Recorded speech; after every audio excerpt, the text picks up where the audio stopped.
Então, vamos lá, papel e caneta na mão. Deixa eu ver o que você está falando melhor. Obrigada, Clauzinha, muito obrigada. Você quer, Jussara? Então é 8 horas, tá bom? Boa noite, Viviane. Viviane chegou. Gostou da live de ontem? Qual delas, né? Porque eu estive em 3. Eu estive primeiro ontem na live com a pastora Márcia. Nós falamos sobre relacionamentos, como que estão os relacionamentos e como podem melhorar os relacionamentos durante essa quarentena, falando sobre linguagem de amor. Primeiro foi essa, depois foi, ainda tá online, eu acho que já deve ter saído. Depois foi uma com a pastora Zenete, no perfil da pastora Zenete, que foi de oração, e depois foi a Entre Amigos. Eu acho que você deve estar falando da Entre Amigos, né? Foi realmente tremendo. Bíblia na mão, papel e caneta, vamos falar sobre o Salmo 23. Para falar do Salmo 23, eu queria dizer para vocês que vocês precisam entender em que ambiente ele foi escrito. Por quem ele foi escrito, com certeza você sabe. Você sabe que foi escrito por Davi. E por que foi escrito um salmo desse falando de pastor? Também você, com certeza, você sabe. Porque Davi, ele foi pastor. Esse é o salmo que todo mundo, quando se converte, eu acho que é o primeiro salmo que a pessoa entra em contato. Então, logo sabe que Davi foi pastor. Então, é fácil para Davi ter escrito um salmo como o Salmo 23. Porém, nossa cultura ocidental, quando nós lemos o Salmo 23, nós temos uma tendência a pensar que é um ambiente como o que vem logo a imagem na nossa cabeça. Na nossa cabeça, quando fala sobre pastos verdejantes, você tem uma ideia. Quando fala de águas de descanso, nós também temos uma ideia. Então, se você fechar os olhos, aliás, na minha sala, eu tenho um quadro que um pintor, ele me deu de presente, porque em gratidão por um momento em que estive do lado na vida dele, num momento bem crucial. Ele pintou, é enorme o quadro, ele pintou, sabendo o quanto eu gosto do Salmo 23, ele pintou o que veio à mente dele. Ele é lindo, chama a atenção de todo mundo. Amanhã eu faço num story, eu mostro o quadro. A imagem que ele colocou é exatamente essa que nós temos, de um pasto verdejante, um pasto aquele verdinho, né? E águas de descanso, um lago bonito, um riacho, seja o que for. Essa é a imagem que nós temos, mas não é essa a realidade. Então vamos devagarinho. Eu quero que você abra a sua Bíblia agora para você saber que quando nós falamos de Deus como o nosso pastor, ele já vinha falando sobre esse assunto, tanto que os patriarcas, todos eles foram pastores, porque não é só por uma questão cultural. Deus mesmo conduziu dessa forma, porque eles sendo pastores, eles lidavam com ambientes difíceis, porque ser pastor no Oriente Médio não é como ser pastor no mundo aqui ocidental. Nós estamos falando de um mundo oriental, onde os pastos não são fáceis. É só você ver a linguagem de Jacó. Jacó ele pastoreou o rebanho de Labão, não é? Então, você vê que Jacó falava que ele ficava noites sem dormir, que ele defendeu as ovelhas, nenhuma delas foram perdidas. Que tipo de vida que tinha o pastor? Ele tinha um tipo de vida de muita solidão, porque ele tinha que levar as ovelhas por lugares aonde tivesse pasto. E o pasto no Oriente Médio, com o clima, é um pasto bem escasso. Então as ovelhas, elas acabam rapidamente com o pasto aonde foi no dia anterior. Ele vai ter que andar mais outro pedaço para encontrar outro pasto. E o pasto não é abundante como você tem na sua mente. Quando eu passo pelo deserto da Judéia e vejo aqueles chumacinhos verdes bem no meio do deserto, aí eu vejo como o pasto é escasso. Então, um bom pastor, ele caminha durante muito tempo com as suas ovelhas. Então, um dia elas vão comer em um lugar, no outro dia elas vão comer em outro lugar.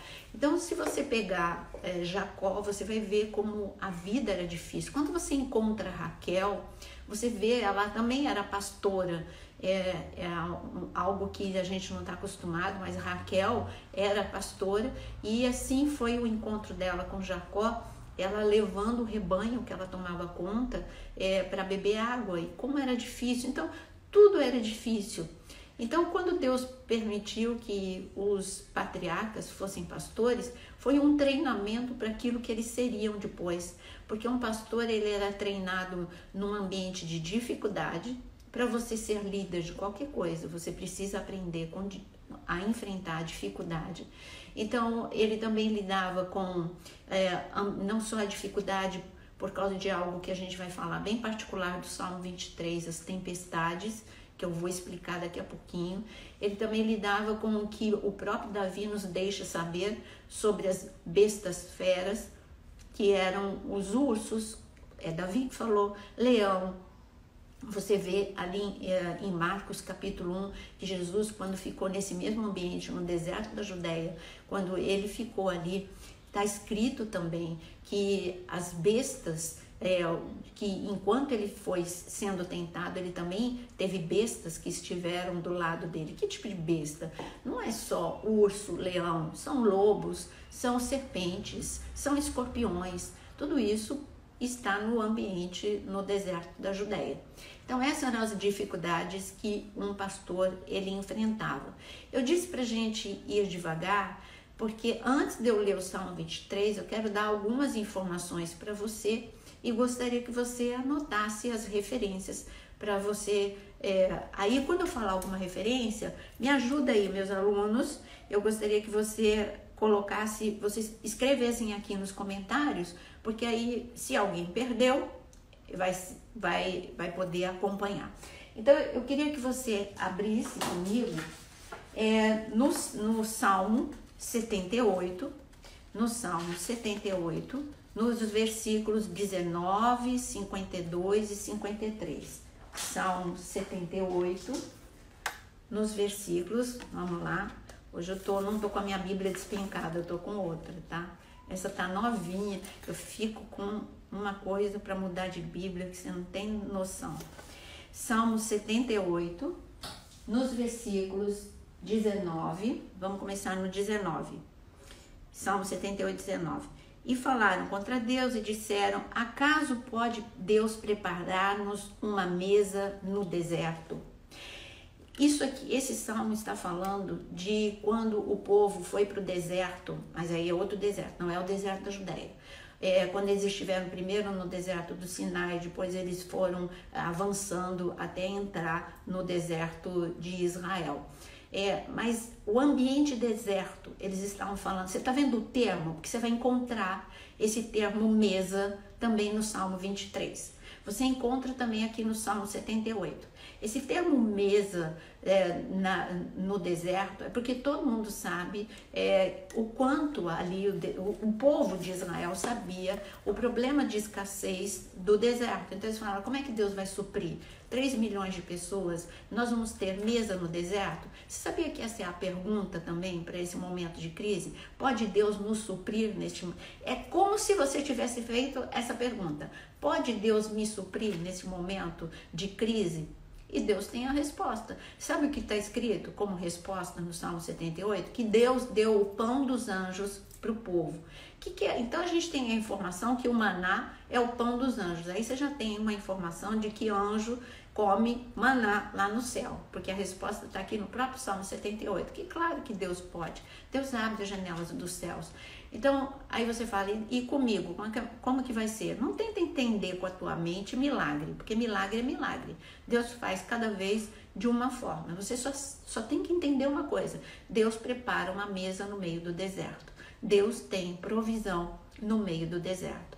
E por falar em provisão, eu queria que... Bom, eu não vou adiantar o assunto sobre provisão. Vamos para o Salmo 23 quando for provisão. Então, vou falar antes sobre uma conversa que Jesus teve com Pedro no João capítulo 21. Eu nem vou abrir para a gente ganhar tempo. Em João capítulo 21, depois que Jesus ressuscitou, que é esse momento que a gente está vivendo entre Páscoa e Pentecostes, ali naquele momento, Jesus teve aquela conversa, falou para Pedro: Pedro, você me ama? E Pedro respondia: sim, te amo. 3 vezes: Pedro, você me ama?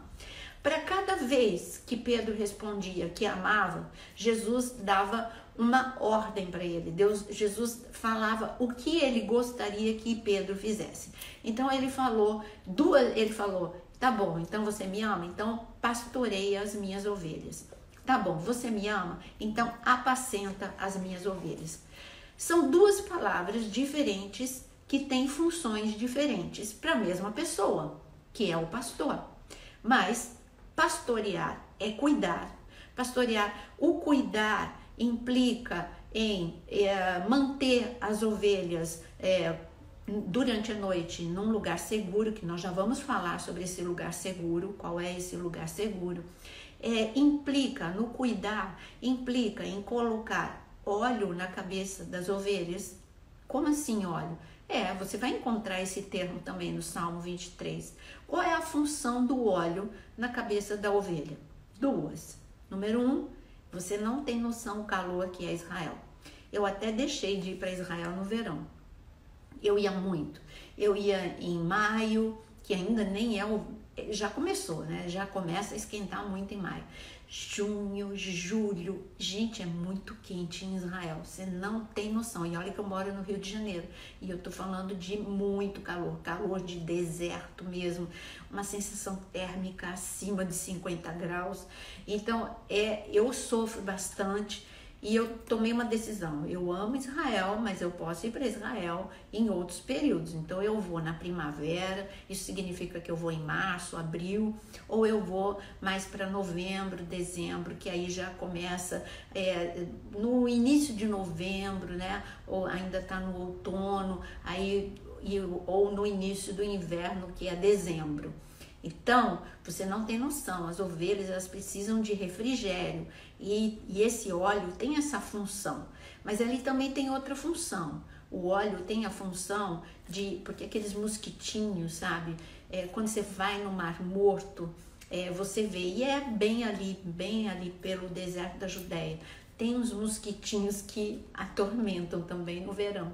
E esses mosquitinhos, eles podem entrar no ouvido da ovelha, e a ovelha, você já deve ter lido sobre isso, as ovelhas enlouquecem, porque ela não sabe, né, tirar, bater, e então a ovelha meio que enlouquece, ela bate a cabeça para se livrar dos mosquitos e às vezes ela vem até a morrer de tanto que ela bate a cabeça. Então um pastor cuidadoso, ele não vai só tosquiar as ovelhas, ele não vai só colocar num abrigo durante a noite e defender das feras, mas um pastor cuidadoso, ele vai também colocar o óleo para refrigerar, para trazer refrigério para a ovelha e também para livrar a ovelha do tormento. Grava essa palavra, tormento. Agora vamos trazer. Deus nos compara com ovelhas, sempre. E a maior parte dos que estão me ouvindo deve saber que ele sempre compara a gente com ovelha, porque nós temos a ovelha tem uma dependência, é um aspecto do pastor. Então ele queria dizer qual é essa dependência sadia que nós precisamos ter dele. A outra coisa, ela depende porque ela tem uma visão muito, muito ruim. Então, ela precisa do pastor para guiar, ela não enxerga, pode estar ali do lado dela, ela não enxerga. Então, ela precisa do pastor para ver. E ela é muito assustada, ela é muito dócil, mas ela é muito assustada. Então, todas essas características, você já deve ter lido livros, é por isso que Deus sempre nos compara com ovelhas. Fala que ele é o nosso pastor, que nós somos a sua ovelha. Agora, falando dos mosquitinhos e do tormento, aonde que eu disse que os mosquitinhos entram? Na cabeça da ovelha. E entra por onde? Pelo ouvido. Agora, trazendo para nós, é bem por aí. Por onde que entra pensamentos perturbadores? Eles vêm porque nós ouvimos coisas que nós não filtramos. Como o livro de Jó fala, que nós deveríamos usar esse filtro no ouvido da mesma forma como nós temos com o nosso paladar. Nós não comemos nada estragado e se por engano nós comemos nós jogamos para fora imediatamente, ou voluntariamente ou involuntariamente, através de vômito ou qualquer outro distúrbio gástrico, você vai eliminar aquele alimento. Então, eu quero te dizer que pensamentos perturbadores, eles são pensamentos que te levam não só a um tormento, a uma perturbação, de um volume de perturbação que pode te levar a atitudes autodestrutivas, assim como as ovelhas. As ovelhas, elas batem a cabeça quase até morrer. Então, eu digo para você, cuida do que entra na sua mente.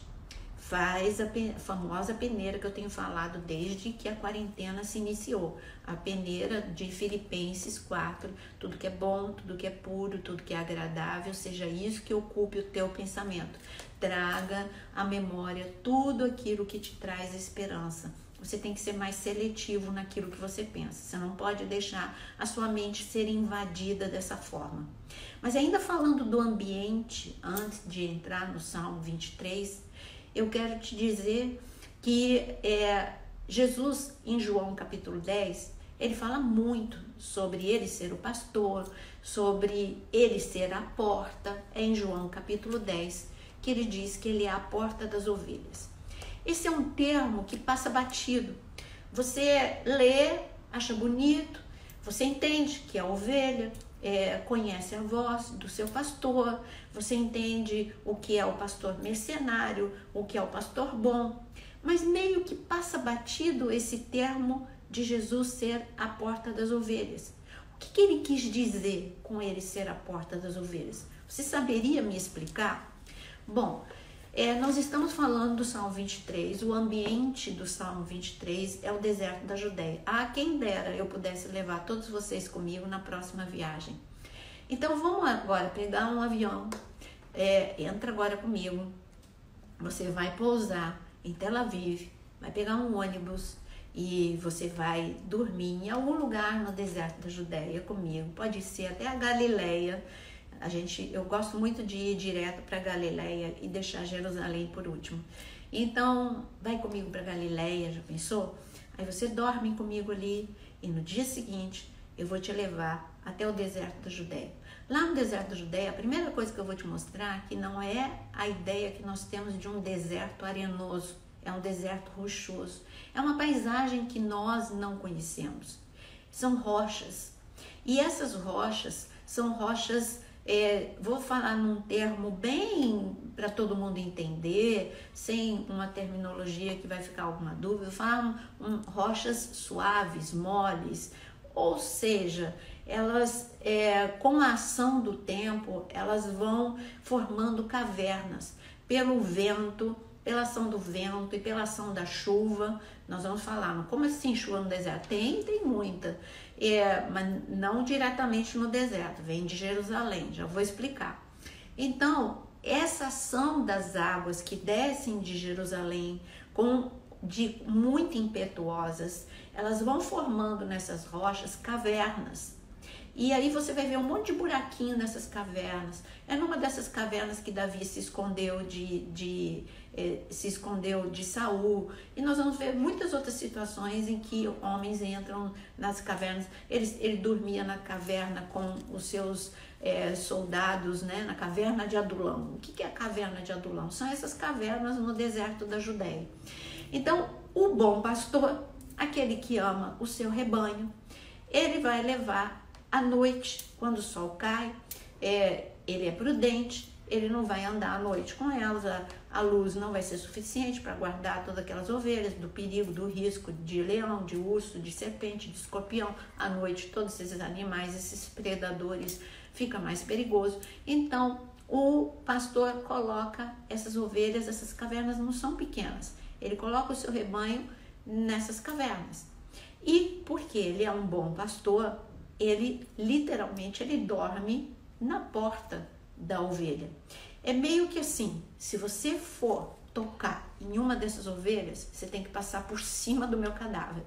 E você sabe que Davi era muito corajoso. Ele mesmo diz, eu enfrentei leão, eu enfrentei urso, eu enfrentei tudo por amor às ovelhas que o meu pai me confiou. Agora põe isso para Jesus. O Pai confiou a gente para Jesus. Então, em momentos de perigo, em momentos de crise como esse, você pode, na sua oração, declarar que Jesus é a porta, é a sua porta. Porque, literalmente, nesse momento, você não está só guardado na sua casa, nessa quarentena. Ele te colocou, espiritualmente falando, emocionalmente falando, ele te colocou num lugar seguro. Você sabia disso? Que existe lugar seguro? Ele te colocou num ambiente seguro. E nesse ambiente seguro, porque nós temos inimigos. A Bíblia é muito clara que o nosso inimigo ele veio para matar, roubar e destruir. É claro que ele, como todo predador, como funciona presa e predador? O predador, ele busca ovelhas, as pequenas, os filhotes, né? Ou, porque é mais fácil, então os novos convertidos. Ele pega também os mais velhos que se deixarem envelhecer, porque os mais velhos vão estar também mais fragilizados. Então, aqueles que não se renovaram em Deus também estão muito vulneráveis. E ele também, os doentes. Quer dizer, que se você não cuidar da sua saúde emocional, da sua saúde espiritual, você também vai ser uma presa fácil. Agora, Jesus está falando, se você buscar em mim restauração, se você buscar em mim socorro, eu quero te dizer que eu sou a porta na tua vida. Eu te coloco num lugar seguro e para te tocar tem que passar por cima de mim. Agora, meu Deus, olha, passar por cima de Davi foi difícil. Agora mas não era impossível, mas foi difícil. Ele disse, eu guardei todas as ovelhas. Agora, passar por cima de Jesus, aí não dá mesmo. Então, é isso que eu quero te dizer. Eu preciso que você entre comigo nesse ambiente para você poder ler comigo o Salmo 23. Se você não entender esse ambiente, você não vai entender o que Davi quis dizer. Então, além disso, então você já entendeu o que é a porta das ovelhas, tá? Agora, eu preciso falar de outra coisa que acontece no deserto da Judéia. E eu vou pegar aqui a minha folha, né? Então, outra coisa que acontece. Mas eu acho que eu não completei. Deixa eu voltar lá para João capítulo 21. Eu disse que aqueles dois termos que Jesus usou com Pedro, que é, tá bom, você me ama, então apacenta a minha ovelha. Você me ama, então pastoreia a minha ovelha. Então eu expliquei bem o que é pastorear. Pastorear é cuidar. Foi aí que eu entrei e me perdi, né? E não falei sobre apacentar. Então, pastorear é cuidar, é colocar o óleo, é colocar de noite no aprisco. Esse é o aprisco do deserto da Judéia, não é um aprisco como a gente conhece aqui no mundo ocidental. Acabou, você coloca, tem a cerca, não. É um desgaste maior para o pastor do Oriente Médio. Ainda hoje ele funciona desse jeito. Você ainda vê pastores no deserto da Judéia fazendo o mesmo sistema de Davi. Então, agora, ele usou outro termo, ele disse, apacenta as minhas ovelhas. Quando fala de apacentar, é dar comida, sabe? E eu digo para você que não é um fast food, é muito bom o fast food. Existem pessoas, não estou criticando ninguém, mas eu digo que assim, que acostumam a sua igreja com fast food. O que é o fast food? Ela prega o que todo mundo está pregando, ela não dá uns mergulhos por aí, né? Para que as suas ovelhas tenham um pouquinho mais de consistência, trazendo mais ou menos isso que a gente está vendo de uma forma descompromissada. Então, dá uma coisa muito... Esqueci de tirar e entrou uma ligação. Então, é isso que eu queria dizer. Eu vou ter que desativar meu telefone. Vocês me esperam que eu vou desativar meu telefone? Bom, se tocar de novo, aí eu vou desativar, tá? Por enquanto a gente continua para não interromper. Então, olha que eu nunca recebo ligação, mas justo na hora da aula entra a ligação. Então eu quero dizer isso, vamos lá. Apacentar é dar comida, pastorear é cuidar. Então já estamos super bem, né? De ambiente do deserto da Judéia. Só que o deserto da Judéia tem outra coisa que eu preciso contar para vocês. Tem perigos, não são só os perigos que a gente encontra, como eu disse, das bestas feras, mas tem o perigo também das tempestades. Peraí, agora é demais, hein? Falar de tempestade no deserto, como que tem tempestade no deserto? Nunca vi tempestade no deserto, ainda mais no deserto da Judéia, que realmente tem um índice pluviométrico baixíssimo, é de deserto, claro que tem que ser baixíssimo, mas existe um risco muito forte. Bom, nós falamos sobre a função do pastor, que o pastor é uma vida de... Por que Deus, já falo do deserto da Judéia, tá? Da tempestade. Por que Deus usa essa expressão sempre para falar dele conosco como pastor?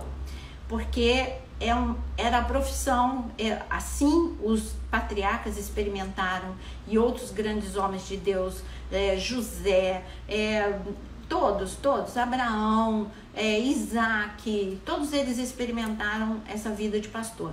Porque Deus queria que eles entendessem que ser líder, e quando eu falo de liderança, eu estou falando de todo tipo de liderança. Quando você é pai, você é líder.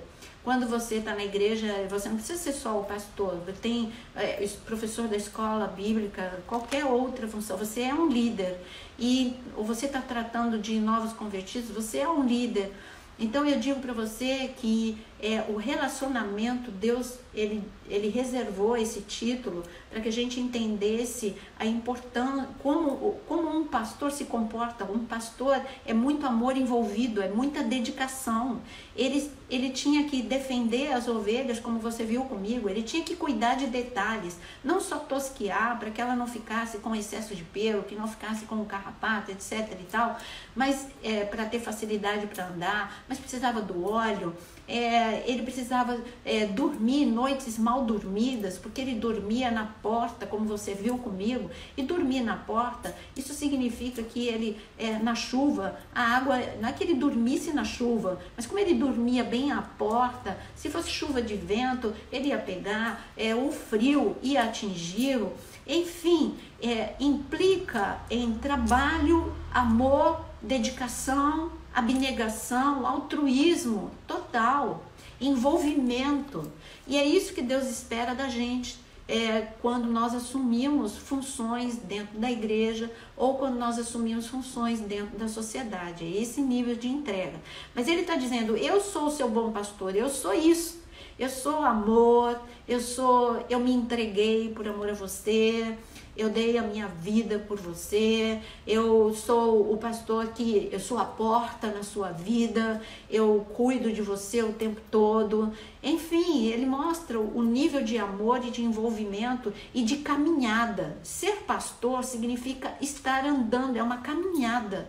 Por isso que ele diz, no momento que Jesus passou por Mateus, por Pedro, ele dizia, qual era a palavra que ele dizia? Siga-me.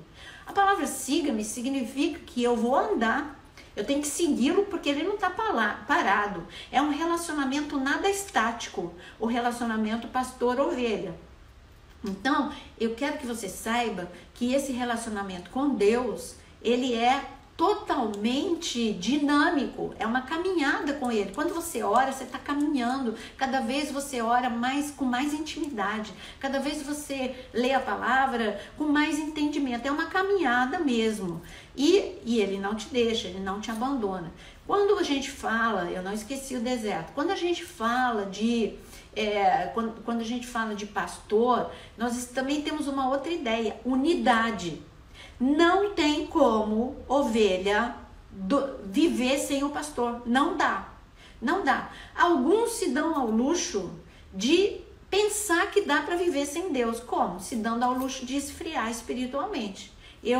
Aconteceu isso na minha vida, quando eu era jovem, e isso já faz tempo, né?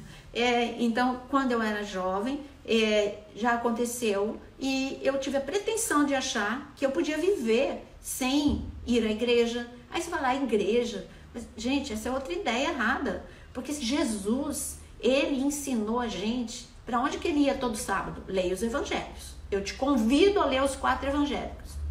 Os 4 evangelhos. Está escrito que Jesus ia todo sábado para a sinagoga. Se era para não ir, ele diria, gente, agora eu cheguei, agora ninguém mais precisa ir para a igreja. Não, pelo contrário.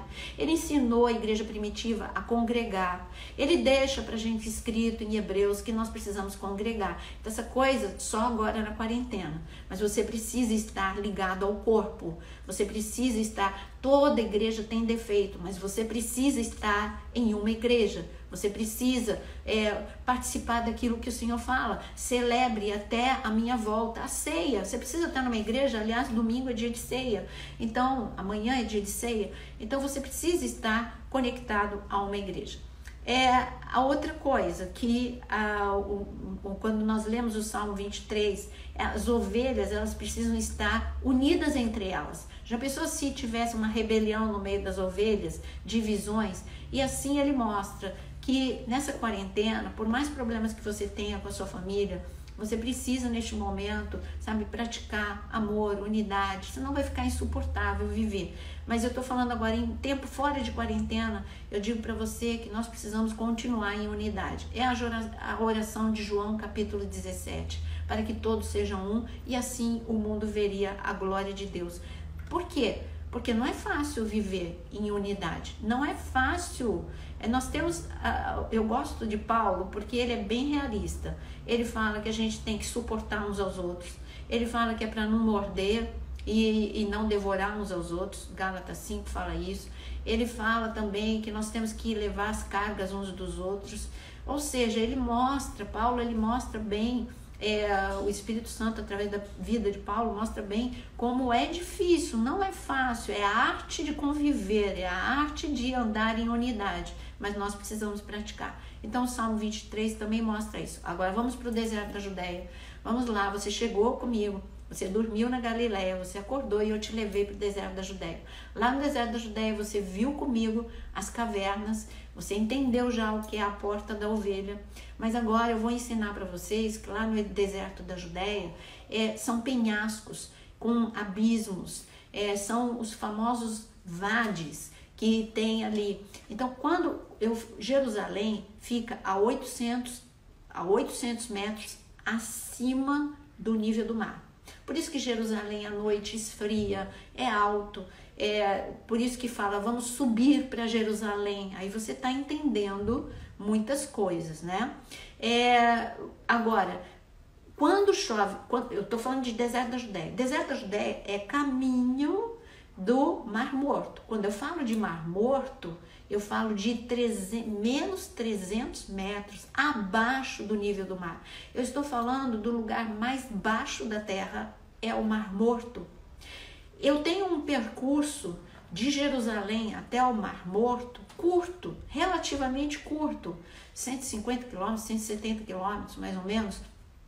E esse trajeto curto, você desce muita coisa. Aí quando você estiver em Jerusalém comigo, a gente for para o Mar Morto, você vai sentir no teu ouvido, né?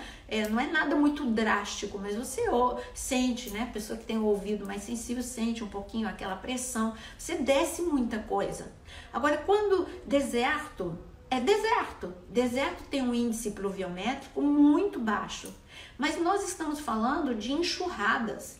Nós estamos falando de torrentes. Que torrente é essa? A mesma torrente que o Salmo 126 diz que Deus vai restaurar a nossa sorte, assim como Ele restaura com as torrentes do Negueb.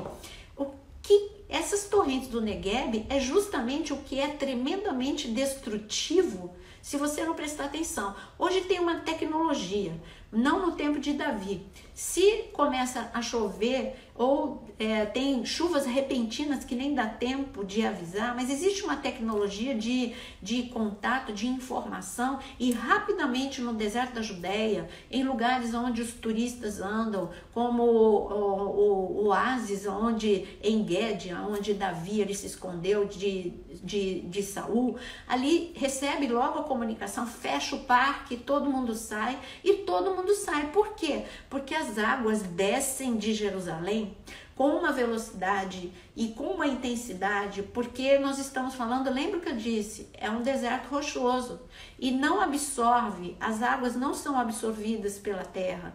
Então ela vem e desce com muita força. como uma tromba d'água que vem e arrasta o que tiver. E Davi, nesse momento, não tinha aviso, tá chovendo em Jerusalém. Você não tem como saber. A única chance de um pastor não ser pego no meio, não ser arrastado, afogado por essas tempestades, era ele ficar muito atento a qualquer tipo de barulho. Se ele ouvisse um estrondo, ele já saía correndo, já iria para um lugar mais alto com as suas ovelhas, para um lugar seguro, para essa torrente passar. Essa é a realidade do deserto da Judéia que acontece até hoje. Eu convido você a ir para o YouTube e você digita lá no YouTube torrentes do Negueb no inverno, e você vai ver assim esse estrondo. Hoje é um espetáculo. As pessoas esperam, ficam no lugar seguro e sabem que no inverno acontece isso. Então elas ficam vendo, elas sabem o momento que vai chegar por causa de toda a tecnologia. Então elas vão ali para o deserto da Judéia e esperam esse estrondo que vai e chega até o Negueb. Pega o mapa de Israel. Ali vê onde é Jerusalém e onde é o Negueb. A trajetória dessa água é um caminho longo. E ela vem com ímpeto, ela vem com força. O que é destrutivo no início para uma pessoa desavisada, presta atenção nos termos que eu vou usar. Destrutivo para pessoa desavisada. O que é destrutivo para uma pessoa desavisada é bênção quando você fica no lugar seguro. Logo em seguida. Por quê? Porque logo em seguida que vem esse volume de água e passa pelo deserto da Judéia, chegando até o Negueb, é o que está escrito. Ela é esperada no Negueb. Ela é esperada porque ela vai passando, já enchendo cisternas, ela vai passando, trazendo vida por onde ela passa. É tão lindo quando você digita assim, Negueb no inverno. Você vai ver flores lindas que nascem só por causa dessas torrentes do Negueb. Você vai ver aqui o verde, logo em seguida aparece ali por aquele lugar que antes era só deserto. E é nesse momento, olha, o que era para destruição se torna bênção. O Elibar Davi, que é o meu companheiro de Israel, ele diz o seguinte, ele diz, tudo com a medida errada não é bênção. A chuva, ela é boa na medida certa. Se for demais é ruim e se for de menos também é ruim. Então, bênção, ele diz para mim, é algo que vem de Deus na medida certa. Então, a torrente do Negueb, ela vem, ela é esperada, como eu te disse, hoje, século 21, aguardada como um espetáculo, porque tem aquele estrondo de água, aquela invasão de água naquele lugar deserto e fica bonito. Mas ela deixa por onde ela passa um rastro de vida. Os animais se alegram porque eles vão ter aonde beber água, vai ter mais pasto para as ovelhas, vai ter flores, beleza no meio do deserto por um momento, enquanto essas águas durarem. Mas essas são as famosas águas de descanso. É aí que eu sinto falta do meu material. Porque aqui, numa live, eu não consigo mostrar para vocês os vídeos, eu não consigo mostrar para vocês as fotos. A Maria está mostrando para você como que fica depois dessa torrente, como o volume de água. A Maria mostrar para vocês também como ficam essas poças, né? Como elas ficam realmente para os animais beberem. Essas são as famosas águas de descanso. Então, a gente tem uma mensagem para a gente, agora, em pleno século 21, momento que a gente está vivendo. A crise que veio, aparentemente para destruir, confia em Deus. Eu quero te dizer que vai deixar aquilo que você fala, não vou sobreviver, porque o pastor, naquele momento, ele também diria isso, não vou sobreviver, não vou. Mas Deus fala, peraí, eu vou te colocar num lugar seguro, Isso tudo vai passar, já passou. Em Israel, eu recebi um telefonema ontem do Eli, eu até falei numa das lives de ontem, ele disse, Naira, Israel está normal, nós estamos vivendo, nós estamos saindo de casa, está tudo liberado, a única coisa que a gente faz é usar máscara, escolas estão liberadas, restaurantes estão liberados, a vida voltou ao normal. Gente, já passou, já está, em Israel já a vida está ao normal, em países na Europa já estão voltando ao normal, já está relaxando também, já está com medidas de relaxamento nos Estados Unidos. Não fica ouvindo só coisas ruins, ouça o que Deus tem para falar, aquilo que aparentemente é de destruição. Você que Ele coloca num lugar seguro, você vai viver um momento de bênção, um momento, as águas de descanso vão chegar na sua vida. No momento do estrondo, eu garanto que você só pode ver o que Davi e outros pastores viam no deserto da Judéia. Abre comigo o Salmo 69 para você ver. Salmo 69. Olha aqui. Versículo 1. Abriu? Quem abriu, levanta a mão aí.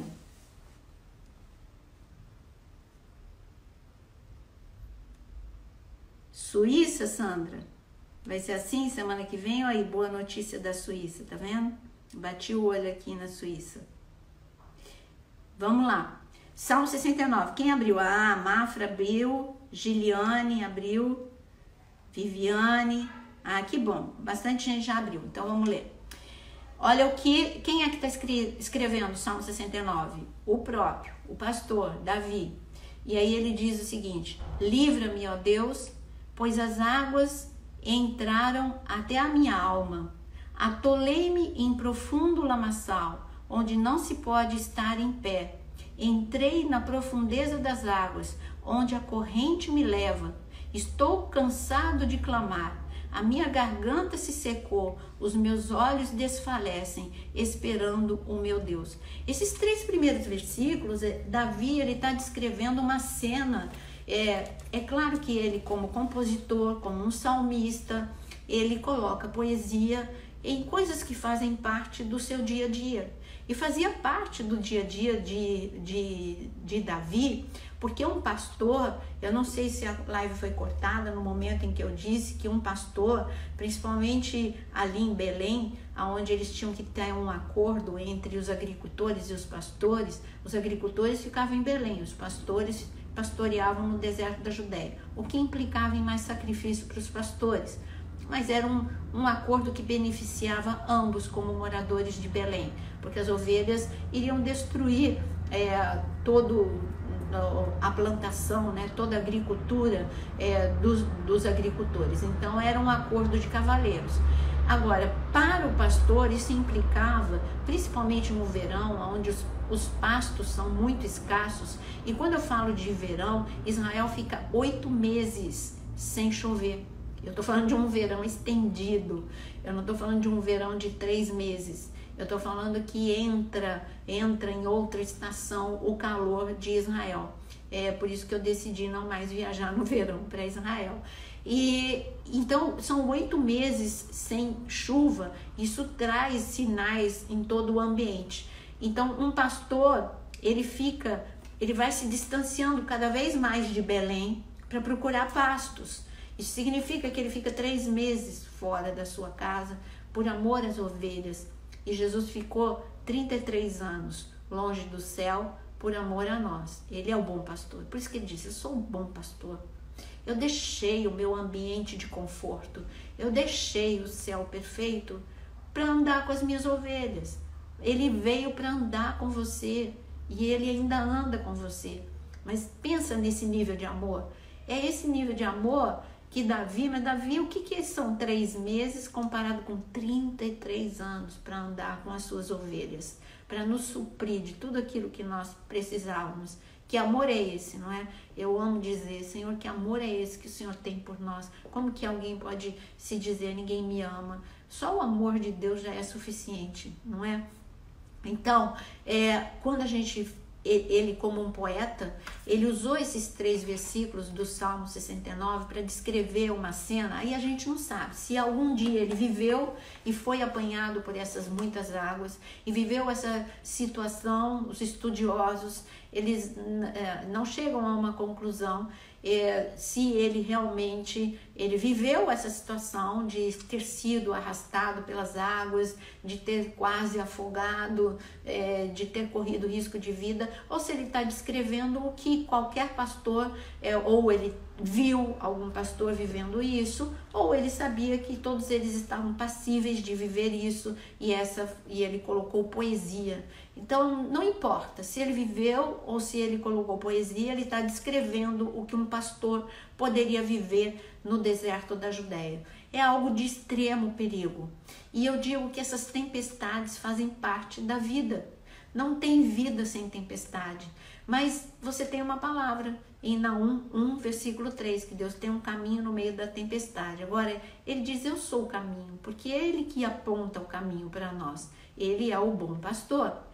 Tudo isso para a gente chegar no Salmo 23. Agora você está quase que expert no deserto da Judéia. Você está já um pouquinho mais entendido sobre o nível de entrega, de amor, e é muito vergonhoso quando você fala de um pastor, e que eu vou falar também da mesa de banquete. Eu digo para você que todos aqueles que eu tenho aqui nessa live, pastores, eu digo para você, não entregue fast food para sua ovelha. Entregue alimentos. Ninguém precisa de pregação rebuscada, mas mergulhe na palavra para você entregar o melhor alimento para sua ovelha. Elas merecem isso, tá bom? Então vamos para o Salmo 23? Salmo 23. Aí você nem precisa abrir, né? Eu me questiono, eu vou conseguir ficar? Quem acha que eu vou conseguir ficar com a minha Bíblia nova? Curiosidade, você quer saber quantas Bíblias eu tenho? Vou ter que contar. Bom, eu tenho todas as traduções que você pode imaginar. Todas. Em português, todas. Tenho também em inglês, fora as online que a gente tem. Mas eu gosto do papel, para estudar eu preciso de papel. Então, eu vou mostrar. Amanhã, ó, vocês podem me cobrar. Amanhã no story eu vou mostrar a imagem do deserto, do pasto que eu prometi para vocês. Agora, do YouTube vocês procuram sozinhos, né? O link das torrentes do Negueb. Mas eu mostro para vocês também as minhas Bíblias, tá bom? Mas essa aqui é mais uma para coleção. Mas assim, eu fico arredia, eu fico tão presa às antigas, porque estão as minhas anotações. Salmo 23, vamos lá. Eu separei algumas coisas aqui para você. Papel e caneta, ou uma caneta que dê para você escrever na sua própria Bíblia, para você não escrever, para você não esquecer. O Senhor é o meu pastor. Primeira coisa, esse é um nome de Deus. Deus se revela através dos seus nomes. Ele disse para Moisés em Êxodo 6, ele diz também em Êxodo 3, mas ele disse em Êxodo 6, até aqui eu fui conhecido pelos seus pais. Quando ele diz de seus pais, ele estava falando de patriarcas, como o Senhor, aí ele estava falando de Adonai. Eu fui conhecido como Elohim, que é o Deus Criador, e eu fui conhecido como El Shaddai, que é o Deus Todo-Poderoso, que é o guardião das portas de Israel. Agora eu me apresento a vocês como Jeová. A partir do momento que ele se apresenta como Jeová, que significa salvação, aparece um nome que qualquer um pode estudar, que são os nomes redentivos de Deus. O que quer dizer redentivos? Todos os nomes que Deus vai se apresentar a partir daquele momento, a partir de Êxodo 6, para a gente entender a amplitude da redenção de Jesus. Tudo o que significa para nós a redenção que Jesus veio fazer por amor a nós, o resgate. Então ele fala que ele é Jeová Shalom, porque ele veio para nos dar a paz. Jeová Shalom, Deus da paz. Ele é Jeová Sabaô, porque ele veio em cada um desses nomes. Quando eu dou aula sobre os nomes de Deus, eu dou as passagens. Tudo que eu estou falando tem passagem. Então ele diz que ele é como em Êxodo 17, ele diz que ele é Jeová Nissi, o Senhor que é a minha bandeira. Quando você chega em Êxodo 15, ele diz que ele é Jeová Rafá, o Deus que cura. Você está vendo? Então Jesus veio para nos curar, Jesus veio para guerrear por nós, Jesus veio para nos proteger. Então é por isso que fala de nomes redentivos. E pastor é um dos nomes redentivos. Jeová Rohi, R-O-H-I, porque o H tem som de R também. Então coloca aí, o Senhor é o meu pastor. Aí eu já falei. Por que ele escolheu se apresentar como pastor? Porque o pastor enfrenta perigo, enfrenta a morte. Jesus enfrentou a morte por amor a nós. O pastor anda com as ovelhas. Jesus veio para andar conosco e ele ainda anda conosco. O pastor alimenta, ele cuida, ele apacenta, ele pastoreia. E Jesus faz tudo isso conosco. Por isso que ele é o nosso bom pastor. Jeová Rohi. Agora, quando eu falo de Jeová Rohi, escreve aí do lado. Relacionamento. Gente, que lindo! Deus é um Deus de relacionamento. Por isso que ele quer que a gente tenha. E como eu vou ter um relacionamento com ele se eu não leio a palavra? Como eu vou ter um relacionamento com ele se eu não oro? Eu preciso dialogar para ter um relacionamento.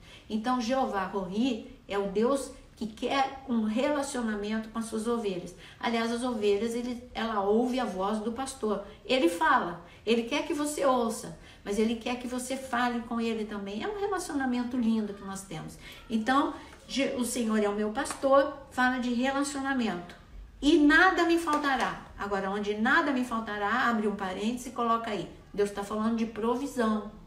Primeiro ele falou de relacionamento, agora ele está falando de provisão.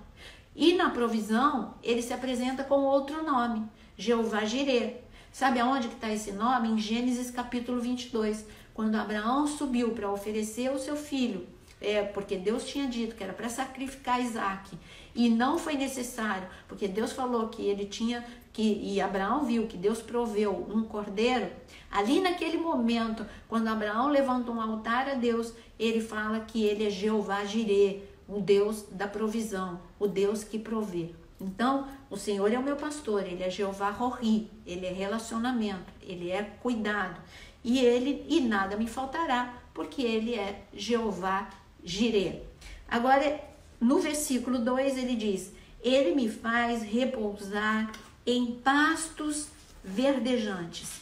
Ele me faz repousar em pastos verdejantes. Aí é que eu quero que você volte para o deserto da Judéia.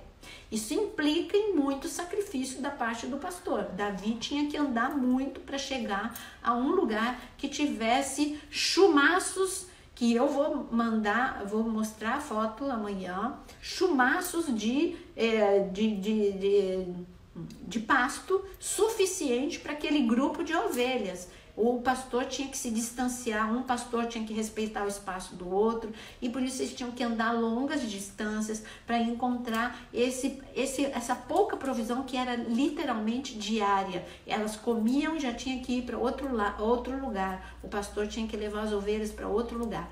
Então, o Senhor está falando, olha, é na caminhada que eu vou fazer, você vai aprender a descansar diariamente em mim.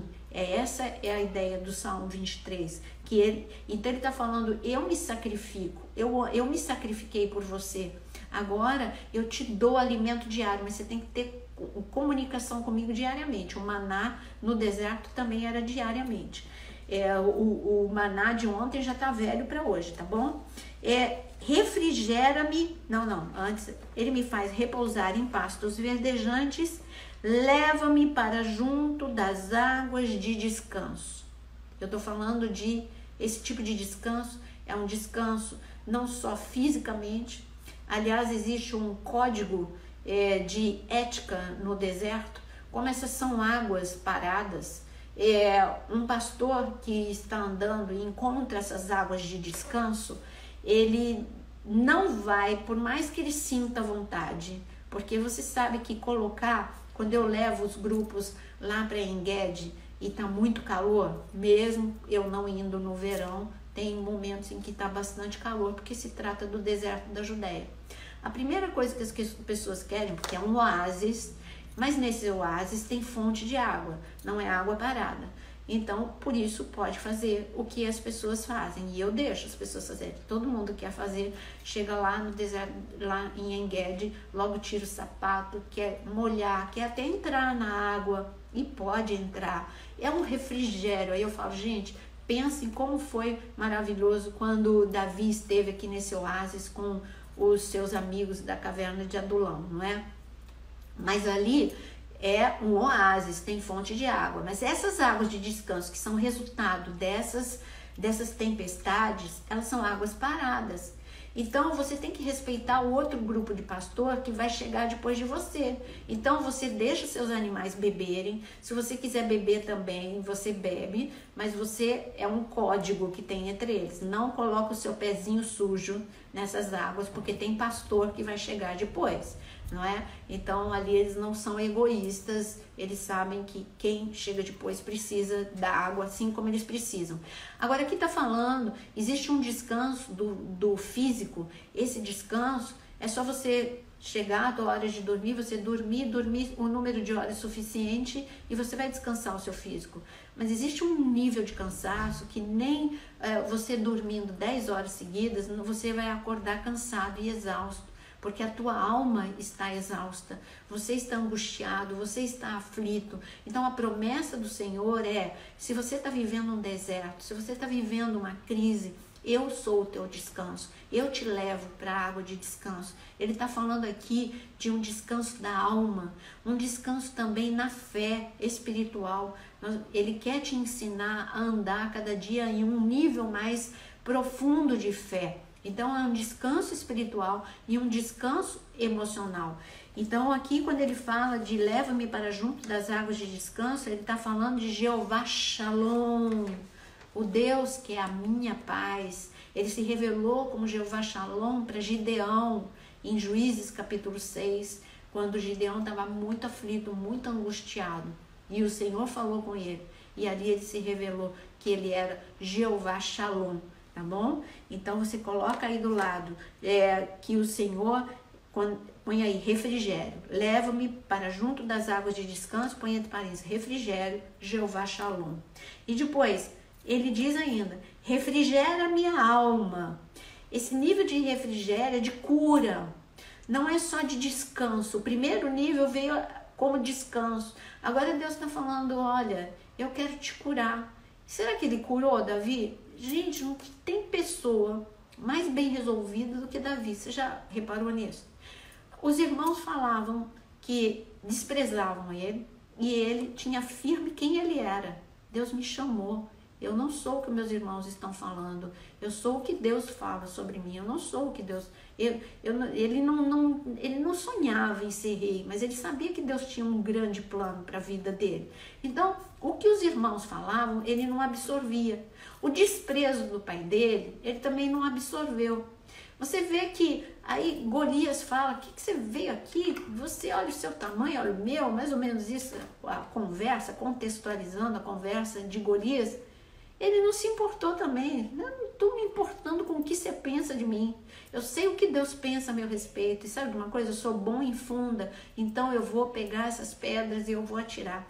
Então você vê que ele era curado emocionalmente. Ele não ficava vivendo e revivendo traumas, abandonos, rejeições. Ele teve outros problemas, mas esse não. Davi, ele se deixava ser curado na presença de Deus. Sabe o que eu quero pedir para você? Que nessa noite você, até com uma aula estendida, né? Por que aula estendida? Porque ela paralisou outra hora, então a gente está ganhando um pouquinho de hora aqui. Então, eu quero que você deixe que Deus te dê o descanso que você precisa, que Deus te dê a cura que você precisa. Mas vamos continuar aqui. Guia-me pelas veredas da justiça. Sabe, quando Deus fala de guiar, ele está falando que ele quer ser o seu GPS. O problema de Adão foi esse, né? Ele quis andar com o GPS dele. Ele perdeu o GPS conectado com o céu. Então, ele ia sempre... Você já viu quanta gente já com o Waze, né? Aqui no Rio de Janeiro, quantas pessoas já morreram porque foram parar no lugar errado? Então, é mais ou menos assim. Quando a gente quer viver com independência de Deus, é um Waze que vai levar a gente só para lugar de muito perigo. Então eu digo para você, se conecta hoje ainda com Deus, porque Ele é o Deus que te conduz. Isso fala de direção, põe aí entre parênteses, direção. E fala de um outro nome de Deus, que é Jeová Tsekenu, que é o Deus que é a nossa justiça, Jeová Tsekenu. E por amor do seu nome. Olha que ele cita o nome dele aqui. Quando ele fala por amor do seu nome, ele está falando, eu sou um Deus de aliança. E quando dois amigos entravam em aliança, eles trocavam de nome. Por isso que em casamento as pessoas, hoje já não é mais, mas no tempo mais antigo, hoje ainda tem pessoas que fazem questão, eu acho legal essa troca de sobrenome, sabe? Da mulher assumir o sobrenome do marido, eu acho legal. Mas hoje já não é assim, até por uma praticidade que as pessoas já pensam no divórcio, né? Então vou continuar com o nome de solteira, estou casada legalmente, mas vou continuar com o meu nome, porque assim dá menos trabalho. Mas saindo desse tópico, é por isso que porque Jesus entrou em aliança conosco e ele, que é o Filho de Deus, passou a ser chamado, além de Filho de Deus, de Filho do Homem. E nós, que éramos só Filho do Homem, passamos a ser chamados também de Filhos de Deus. Houve uma troca de nome aí, não é? Então isso é aliança, ele está falando, por amor ao meu nome, eu me empenho, eu tenho uma aliança com vocês, eu carrego o nome de vocês no meu coração, eu me orgulho, eu carrego um corpo marcado, eu tenho orgulho das marcas da cruz, eu tenho uma aliança com você, quem toca em você, toca em mim. Então quando ele fala de nome, ele está falando desses nomes redentivos também. Então ele está falando de aliança, tá bom? Quando ele fala do seu nome, do nível de aliança que ele tem com a gente. E ainda que eu ande pelo vale da sombra da morte, não temerei mal nenhum. Aqui eu coloquei o nome de Jeová Sabaô, o Deus da guerra, porque o Vale da Sombra da Morte, ele tem dois aspectos. O Vale da Sombra da Morte é literalmente, como eu disse, o deserto da Judéia, ele tem caminhos que eles andam ou embaixo pelo vale, ou eles andam em cima nos penhascos, que tem penhascos que tem espaço até para um tipo de caminho, quase com uma estrada, mas estreita. Então o pastor, ele anda com a sua ovelha ali, porque ele ouviu dizer que tem alimento farto do outro lado. Então ele passa por esse caminho estreito, aonde a ovelha precisa ter calma, é escuro, porque são canyons, são como canyons. Depois você procura, digita aí canyons e você vai ver mais ou menos o que eu estou explicando para você. Então, como são canyons, eles são caminhos estreitos, assustador para a ovelha que já é assustada, porque se ela olhar para baixo, né, ela não raciocina, mas se ela não ficar ouvindo a voz do pastor, ela vai despencar. E o pastor tem que falar o tempo todo, né? Cada pastor tem um hábito de falar alguma coisa com a sua ovelha, mas a ovelha ouve a voz do pastor, sabe o que é aquele pastor? Vamos, sei lá cada pastor tem um hábito de falar alguma coisa. Agora, o que Jesus ele fala pra gente é: confia, eu tô com vocês, meu nome é Emanuel, Deus com vocês, meu nome é Jeová Shammah, Deus contigo, né? Deus presente. E ele fala, vai passar essa crise, o vale da sombra da morte, você não vai despencar, você não vai ser destruído, do outro lado tem uma mesa de banquete. Porque o pastor ele só passa por esses caminhos quando ele tem notícia que tem alimento abundante do outro lado. Então vale a pena correr esse risco porque tem alimento abundante do outro lado. E eu digo para você que tem alimento abundante de todo do outro lado do Vale da Sombra da Morte. Agora, o Vale da Sombra da Morte por que eu pus Jeová Sabaô? Porque tem um caminho muito conhecido, que tem até Jesus contou sobre a parábola do bom samaritano, é um caminho que também é estreito, que é de Jerusalém a Jericó. Gente, para você ir para Jericó, você tem que passar pelo deserto da Judéia. Então, existe também outro caminho, mas este caminho que ele está falando do bom samaritano é esse caminho que passa pelo deserto da Judéia. Então, essa estrada era uma estrada que tinha vários perigos. Um deles era daquele que assalta, os salteadores. Ladrão é uma coisa, salteador é aquele que assalta viajantes, aquele que assalta, aquele que está caminhando. E eu digo para você que nós temos um inimigo que ele quer assaltar aqueles que estão andando pelo caminho com o Senhor Jesus. E esse bom samaritano, ele foi assaltado, ele foi machucado, ele foi paralisado quando ele estava andando. Mas você viu quem veio socorrê-lo. Então, quando eu falo de Jeová Sabaoth, é porque quando nós estamos passando pelo vale da sombra da morte, é todo esse tipo de risco, não só de animais, como eu falei, que tinha esses animais, que eram ursos, eram leões, mas também esses salteadores, porque eles sabiam que pessoas atravessavam o deserto para levar mercadoria para Jericó. Então, esse é o vale da sombra da morte, que é o bom, que é Jeová Sabaoth. E ele diz, então coloca entre parênteses, proteção, tá? Você pôs ali, guia-me pela vereda da justiça, entre parênteses, direção, por amor do meu nome, você pôs entre parênteses, aliança, ainda que eu ande pelo vale da sombra da morte, você pôs entre parênteses, proteção, porque tu estás comigo, isso é certeza da fidelidade de Deus. Então você coloca aí entre parênteses, presença e fidelidade. Essa é a certeza que Davi tinha quando ele ia para o deserto, a certeza da fidelidade. Porque ele fala o tempo todo, porque Deus está comigo, porque Deus está comigo. E aqui é a certeza da presença e da fidelidade. Você pode colocar o nome de Jeová Shammah, que é Deus presente, bem presente na tribulação. O seu bordão e o seu cajado me consolam. Esse é o Deus do consolo. Prepara-me uma mesa, eu já falei que é o alimento abundante depois de um período de crise, de passar pelo vale da sombra da morte. Então essa mesa é a esperança, é a promessa de Deus. Deus tem uma promessa para o Brasil, Deus tem uma promessa para a sua vida, e não se veja destruído por causa dessa crise. Vai passar, está passando. E aqui ele fala, prepara-me uma mesa na presença dos meus adversários. Ele está falando de Jeová Nissi, que é de Êxodo 17, onde ele se revela que ele é o Deus que levanta, arvora uma bandeira da vitória no momento das nossas guerras, não é? E ele diz ainda, unge minha cabeça com óleo. Como eu já adiantei esse assunto, eu já falei a função do óleo, eu só vou repetir para quem chegou depois, bem rapidinho, em 3 palavras. O óleo, ele trazia refrigério para a ovelha nesse deserto, no verão. Ele refrigera, ele refresca. Assim os atletas também passavam ali nas Olimpíadas gregas, não só para ressaltar os músculos, mas também para refrescar.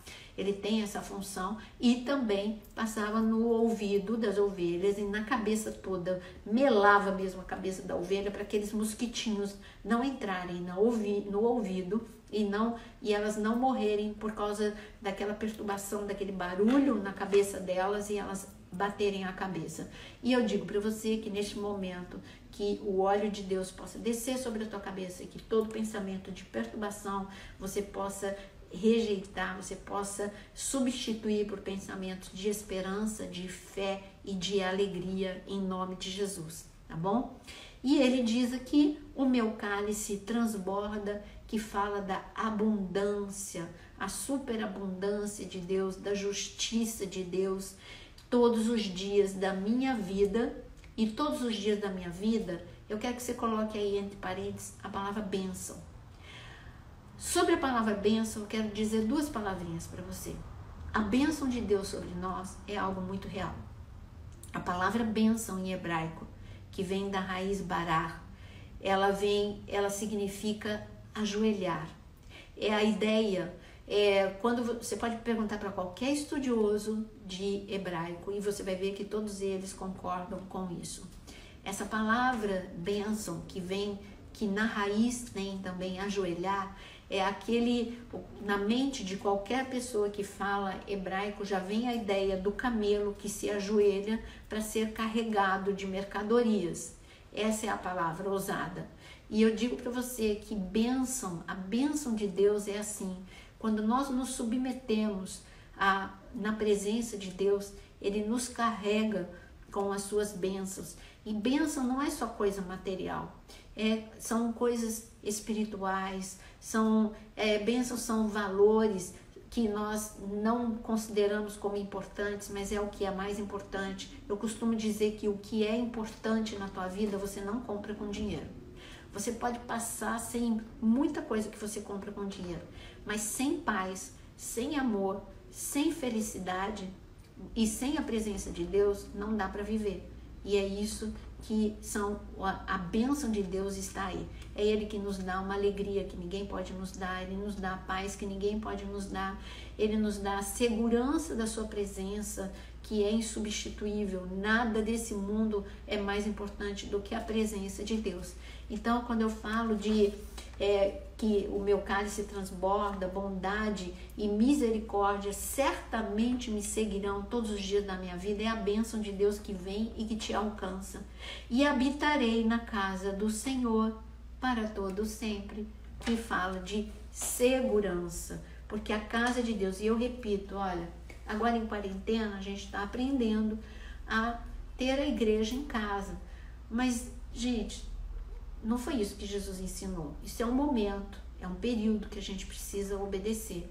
Mas quando acabar a quarentena, volte correndo para a tua igreja ou vá para uma igreja. Esse é um lugar de segurança, é um lugar de crescimento, é um lugar em que você precisa ser alimentado. Ninguém consegue se alimentar sozinho.